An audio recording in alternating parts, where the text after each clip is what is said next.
ଆଜିର ନୂତନ ଶବ୍ଦ ହେଉଛି ANTHROPOID।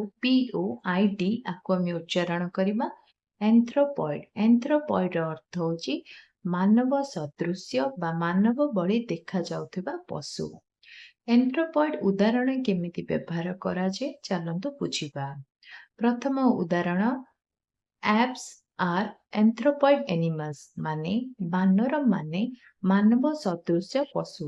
ଆପ୍ସର ଅର୍ଥ ହେଉଛି ବାନର ମାନେ, ଏନ୍ଥ୍ରୋପଏଡ୍ର ଅର୍ଥ ହେଉଛି ମାନବ ସଦୃଶ୍ୟ, ଏନିମାଲ୍ସର ଅର୍ଥ ହେଉଛି ପଶୁ। ଦ୍ୱିତୀୟ ଉଦାହରଣ, ଦ ସାଇଣ୍ଟିଷ୍ଟ ଷ୍ଟଡିଡ୍ ଏନ୍ଥ୍ରୋପଏଡ୍ ସ୍ପିସିସ୍, ମାନେ ବୈଜ୍ଞାନିକ ମାନବ ସଦୃଶ ପ୍ରଜାତି ଅଧ୍ୟୟନ କଲେ।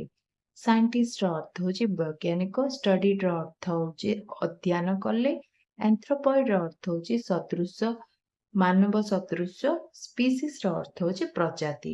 ଏମିତି ଭିଡ଼ିଓ ଦେଖିବା ପାଇଁ ଚ୍ୟାନେଲ ସହିତ ଯୋଡ଼ି ରୁହନ୍ତୁ। ଚ୍ୟାନେଲକୁ ଲାଇକ୍, ସେୟାର, ସବସ୍କ୍ରାଇବ୍ କରିବେ। ରହିଲି, ନମସ୍କାର, ଜୟ ଜଗନ୍ନାଥ।